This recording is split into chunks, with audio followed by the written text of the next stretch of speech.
morning class. Please stand for the prayer. Aname, please lead the prayer. Amen. So please remain standing because we will have our energizer. So this column, please lead our energizer. Okay, thank you. So before you sit, please pick up a pieces of paper under your chair and arrange it properly. So now, we are going to check first the attendance before we start our lesson. So Aname, okay, present. Jumar, Lairani, okay. Abigail, okay. Junie, okay, very good. No one is absent for today. So now, we will have a sped test about your addition skills. You will be grouped into 5 groups. So this column will be the group 1, column 2 will be the group 2, column 3 will be the group 3, and so on. So each group must fall in line and let the first person be the representative for each round. So after the first person answered, he or she will go at the back and let the person be the representative for the second round. So all in all, we have 9 rounds. Then you are going to answer very quick because this is a sped test. So now let's begin. 9 plus 6. Okay, very good. 15. 4 plus 4 plus 8. Okay. So 1 plus 7 plus 2. Okay, very good. Then 5 plus 5. Okay. 10 plus 1. Okay, very good. Negative 10 plus negative 1. Okay, very good. Negative 11. Negative 9 plus negative 6. Okay, negative 15.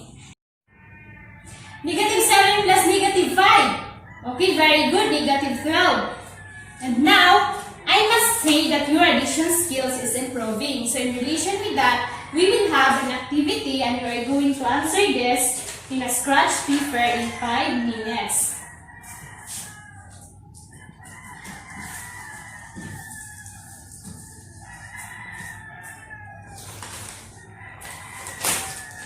Okay, time is up.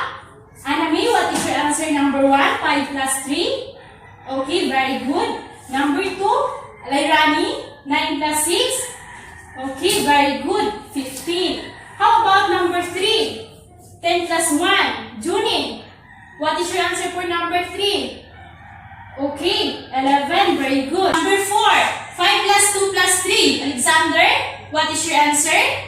Okay, very good. 10. How about number 5? Negative 5 plus negative 3.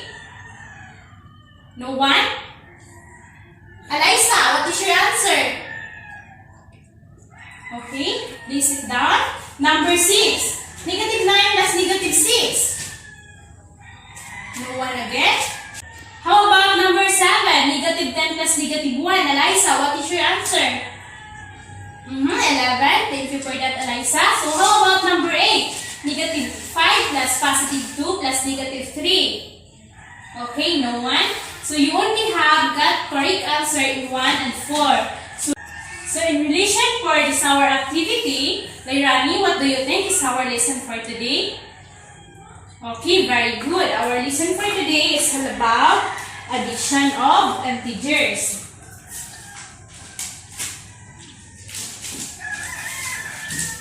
So but before that, we are going to know first our objectives.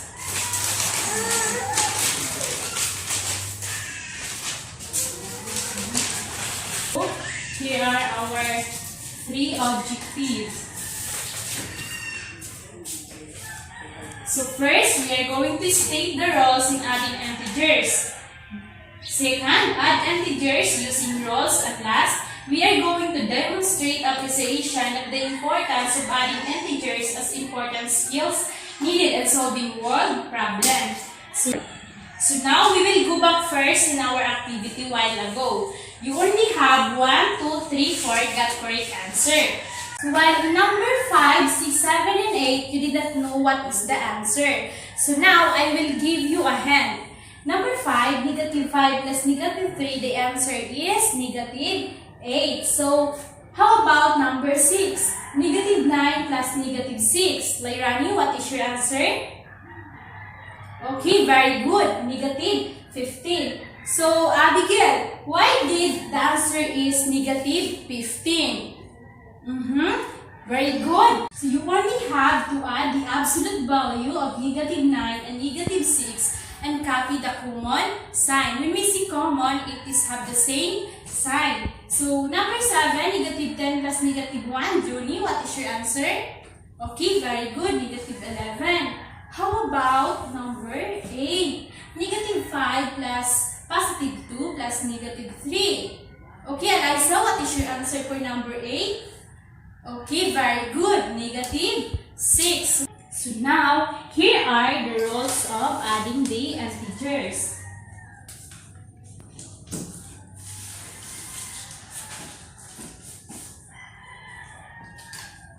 So rule number 1 state that in adding integers having like signs and their absolute values and copy the common signs to the sums.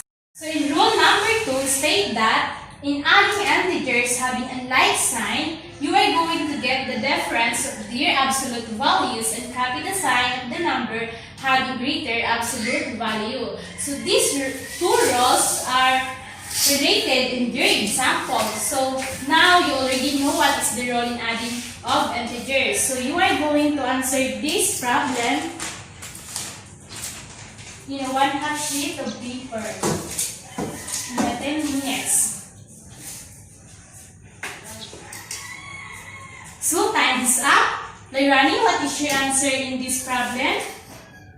Okay, very good. Who has the same answer for Lairani? Okay, very good. Any questions, clarifications? Okay, no one. So now, for your one whole, answer this by 5 minutes, the part 1.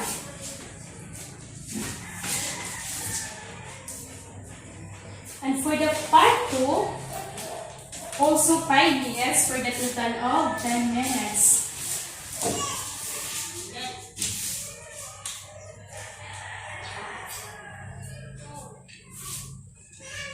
So time is up. Pass the papers in front. 1, 2, 3, 4. So all papers are submitted. So for your assignment, you are going to